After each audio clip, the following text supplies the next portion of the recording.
Hey guys, Dark Gray here, coming at you with a Cubic deck profile today.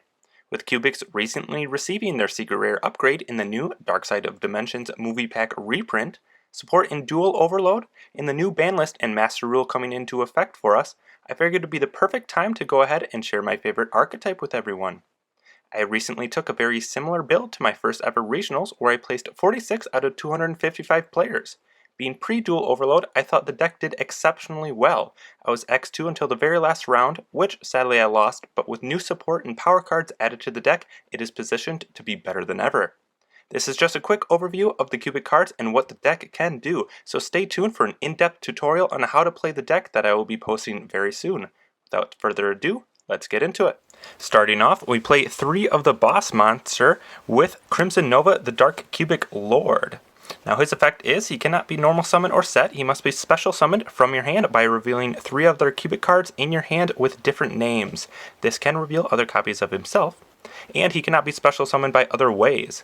Now he is unaffected by other monsters' activated effects whose original attack is 3000 or less. When he destroys a monster by battle, he can attack a second time in the battle phase, and in the end phase he's going to burn both players for 3000 damage. Now, this is the only hard once per turn effect on him, so multiple Novas will not stack, but it is one of the rare instances in Yu-Gi-Oh! Where you can actually force a draw, because it does not explicitly state that you take the damage before your opponent. Next, we play 3 Duza, the Meteor Cubic Vessel. Now he's going to be the engine card for the deck. His effect is on normal special summon. He can send any 1 Cubic card from the deck to the graveyard. This is extremely important because we want to send all of our Cubic spells and traps to the graveyard to activate their effects. Also, once per turn, if a monster is sent to the graveyard while this card's face up on the field, he can gain 200 attack for each monster with a different name in your graveyard until the end of that turn. This is not just Cubic monsters, so it can be important to remember for beating over problematic monsters. Now we have the only other 3 of Cubic name with Vijam the Cubic Seed. Now between him and Duza, these are the only 6 normal summons in the deck because we are playing a Monster Gate build. You could cut him down to 2 as he is not necessary at 3, but he synergizes well with other Cubic cards at 3, and we always want to see at least 1 normal summon in our opening hand to tribute off for Monster Gate. Its effect is it cannot be destroyed by battle, and after damage calculation, if it battles an opponent's monster, you can place this card in the spell and trap card zone as a continuous spell card, then put a Cubic counter on your opponent's monster. This effect does not target. Monsters with Cubic counters cannot attack and their effects are negated, so occasionally you can crash this in to negate problematic monsters. Also, during the main phase, if this card's in your spell and trap card zone, you can special summon it back to your side of the field. It's a great stall card until you OTK with Crimson Nova and another Cubic name with a good effect. Now, for the last 3 Cubic monsters, we have one-ofs with Buster Gundle, the Cubic Behemoth, Enduria Doomvault, the Cubic Emperor, and a Gear Guile, the Cubic King. Now, Buster Gundle and Enduria Doomvault are practically the same card as neither of them can be normal summoned or set, can only be special summoned by sending 3 Cubic monsters you control to the graveyard. Then, Buster Gundle will gain 3000 attack and attack 3 times in the battle phase, or Enduria Doomvault can gain 2400 attack and burn your opponent for 800 damage. We mostly play them for their last effect, however, as if either of these monsters in our possession is sent to the graveyard by an opponent's card, either by battle or card effect, you can target up to 3 Cubic monsters in your graveyard and special summon them. Then you can add 1 Cubic card from either your deck or graveyard to your hand. There is a trap card that we play to cheat them out, so if anything, we can crash them into an opponent's monster and trigger their amazing +3 effect ourselves. Gear Guile, on the other hand, is an easy special summon as it cannot be normal summon or set and can only be special summoned by sending 1 Cubic monster we control to the graveyard. Then, when it is summoned this way, it gains 800 attack and it burns our opponent for 800 points damage. This card can be huge for closing in on that 3000 life point range to kill our opponent with Crimson Nova or to trigger our other Cubic card effects in order to combo off. Moving on to the Cubic spells and traps, we play 3 Cubic Karma. Now this will be the main card that you send off of Duza's effect, as you can banish this card from your graveyard in order to search any Cubic monster from your deck and add it to your hand. Almost none of these Cubic cards are once per turn, so multiple karmas in graveyard equal multiple searches. Its on-field effect is, when it's activated, you can target one cubic monster other than VJM the cubic seed, then send seeds from your hand or deck to the graveyard, and the monster will gain 800 attack for each seed sent to the graveyard, even if this card leaves the field. So this is a permanent boost. Its last effect is, if VJM the cubic seed is special summoned from your graveyard by the effect of a cubic monster during your opponent's turn, you can send this card to the graveyard, and if you do, half your opponent's life points. An extremely strong effect, but I've never had it come up. Next is my favorite cubic spell or trap with 3 cubic wave. Now this effect is, you can target one cubic monster you control and one face-up monster your opponent controls. You'll double the attack of your monster and half the attack of your opponent's monster. In tandem with Crimson Nova, he gets boosted to 6,000 attack, and since it's not once per turn, if you have multiple waves in hand, you can get him even bigger. It is not uncommon to see attack values over 10,000 in this deck. It also has a great graveyard effect where you can banish this card from your graveyard and any number of cubic monsters in your graveyard to target face-up monsters your opponent controls up to the number of cubic monsters you banished. Place cubic counters on each of them. Again, this means they cannot attack and their effects are negated, so this acts as a pseudo skill drain for the deck. Now we have a new cubic support card from Duel Overload in 2 cubic Dharma. Now, its on-field effect is you can send one cubic card from your hand to the graveyard to draw one card. Sadly, the discard for this is not a cost, so keep that in mind. Also, its graveyard effect is that you can banish this card from your graveyard to target one cubic monster in your graveyard and add it to your hand. We only play this at 2 because it is one of the few cubic cards where it is actually a hard once per turn on both effects. I mostly play it for its graveyard effect since we are playing a Monster Gate build, but the good thing is that if you draw into multiple of this card, you can just discard the second one with the first. Lastly, for cubic cards, we have the only trap card that we play in the deck with 3 unification of the cubic lords. Now, this is the fusion or polymerization for the archetype, but you'll never use it for that effect. We play it for the graveyard effect, where if a face-up cubic monster is destroyed by battle or leaves the field by any means, you can banish this card from your graveyard to special summon one level 4 or lower cubic monster, either from your hand or deck, ignoring its summoning conditions. That monster cannot be destroyed by battle or card effect the turn it is summoned by this effect. This is great for cheating out Buster Gundle in Unduria Doomvault, as mentioned before, or even multiple Duzas and going into a Link Climb.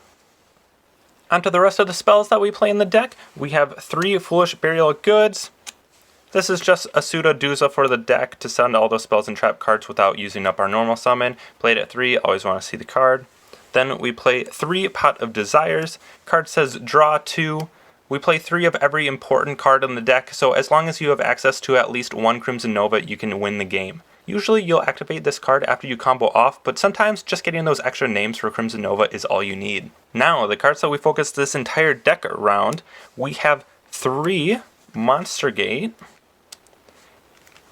and the single Reasoning. These do everything that the deck wants. They mill our entire deck, so multiples of all our cubic spells and trap cards. They trigger unifications in the graveyard to start link climbing when you tribute cubic monsters. They help you extend if your Duza gets negated. Many people play Summoner Monk instead, but those decks die to a single Ash on your normal summon. And recently, some better builds have been playing Magician's Souls. However, I still believe that Monster Gate is better because it has a higher ceiling, plus it's not a once per turn like Souls, so if you do open multiple in hand, you should be winning that game. Lastly, the Apprentice Illusion Magician in those builds isn't bad for cubics, but our 4th card instead is Reasoning, which is an even better Monster Gate that's a free special summon. Even if they call the level right, we don't care because we only play it for the mills. Again, almost none of the cubic spell and trap cards are once per turn, so the pluses are unreal, and I encourage everyone to try these cards out. Next are one of the few changes I would make with this deck with 3 Twin Twisters. Ideally, these would be 3 Lightning Storms since we are a blind going second deck. However, I don't have $300+ just laying around, and with no events going on, these do just fine. Twin Twisters can clear any back row in order to OTK with Crimson Nova, and the discard's nice too. If I were to play with this current list, I would probably cut a Twin Twisters and bump Dharma up to 3 though.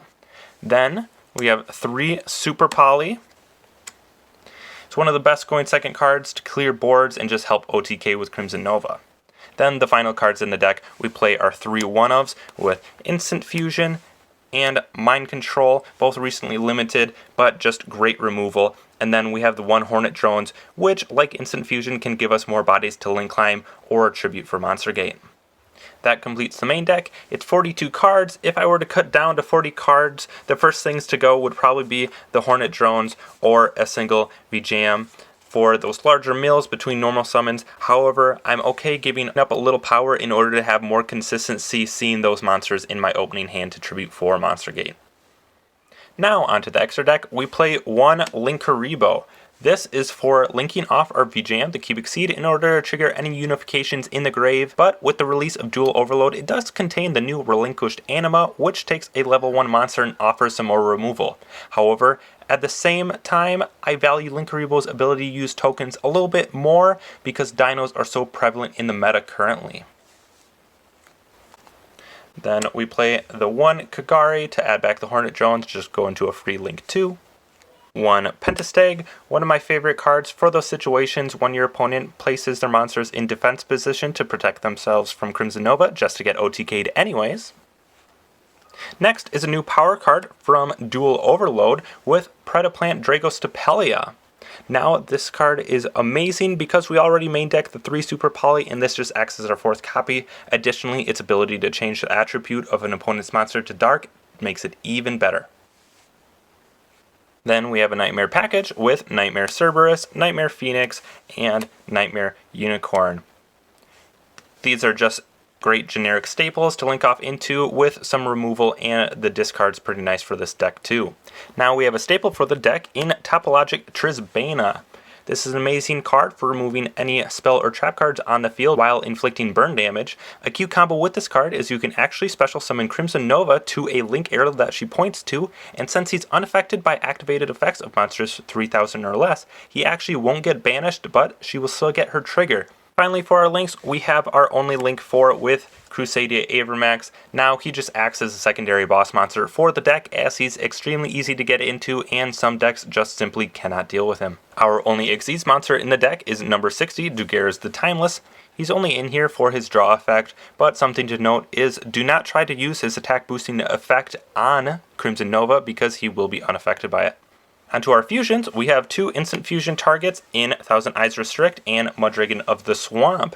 Now, Thousand Eyes Restrict is great removal, and with the recent limiting of instant fusion, I would rather play this over Millennium Eyes Restrict as its effect comes up more often, but if you wanted to make space for both, that could work too. Mudragon of the Swamp enables us to get into any rank 4 while also being an amazing Super Poly target. Rounding out the rest of the extra deck, we have our final 3 Super Poly targets with Diplexer Chimera, Predaplant Dragostapelia, and Starving Venom Fusion Dragon. Now, ideally, Diplexer Chimera would be an Earth Golem at Ignister, as simply it's a better Super Poly target. However, I do not currently own one, so Diplexer Chimera still works really well for any Cybers decks. Predaplant Dragostapelia is amazing this format with all the fusion monsters running around because of Invoked and Shadalls. Then Starving Venom Fusion Dragon is just a staple Super Poly target who's gotten even better with the inclusion of Predaplant Verde Anaconda. Finally, for the side deck, this will obviously depend on the meta or whatever your locals looks like, but this is the one that I put together for the deck. Starting off, we have 3 Nibiru the Primal Being. Now, this does conflict a bit with Monster Gate and Reasoning, however, I just think it's too good of a card not to run. It's just an auto win in some matchups, plus summoning a 3000 beat stick off of one of their effects isn't too bad either. If you wanted to replace it, you could play 3 Dark Ruler and no more, however, I'm less inclined to do that since you can't inflict any damage to your opponent the turn you activate it, so it stops you from OTKing with Crimson Nova. Next are 3 Hey Trunade. This could be seen as a budget replacement for Evenly Matched, but can actually be better in some instances. While it only interacts with set spells and traps, it clears back row that would otherwise impede Crimson Nova, and this allows us to keep our battle phase, which is huge, since all we want to do is OTK our opponent right away. Then, we have 3 Forbidden Chalice. Another budget replacement with huge upsides. Cubics don't care much about interacting with our opponent on their turn because most times we can break their board and win anyways. So this card gives up the opportunity to disrupt our opponent in exchange for the flexibility to turn off any problematic monster effects during our turn. Cards like Abyss Dweller and True King of All Calamities can be huge problems for this deck, and many good players will actually wait until you commit a card to the board before activating their effects. In this way, they can dodge infinite impermanence. However, that doesn't matter against Forbidden Chalice, and since it modifies attack, it can actually have some battle step shenanigans. Then, when we know that we're going first, we have 3 There Can Be Only One. Now, this deck plays a lot of different monster types, so we can play around it a lot better than some other decks, say Salamangreats or Orchist. Also, we run 2 Threatening Roar for when we face other OTK style decks. This card is much better than alternatives because it doesn't interrupt Monster Gate and can be activated at any point during our opponent's turn, not just the battle phase. In Duel Overload, we did receive an amazing going first card with Cubic Ascension, which fills a similar role by summoning V-Jams to our side of the field to stall, but again, because dinos are so popular, it will just be extra fodder for Ultimate Conductor Tyranno. This way, with Threatening Roar, no matter what they do, they can't kill us, and we have an extra turn to play. Lastly, we have the 1 Red Reboot, just because it's an amazing card, turns off all of our opponent's trap cards, and makes an easy situation to swing in an OTK with Crimson Nova. So guys, that wraps it up for my Cubic deck profile. Let me know what you thought about it in the comments section below. If you're at all interested and want to learn more, stay tuned for my in-depth tutorial on how to play the deck that I'll be posting on my channel very soon. And feel free to head down to the description box below where I'll leave a link for our Cubic Discord. It's a great community that we're trying to grow and make Cubics the best it can be. Some members there even helped me streamline the deck that you saw before you today. With that being said, stay safe out there. Peace.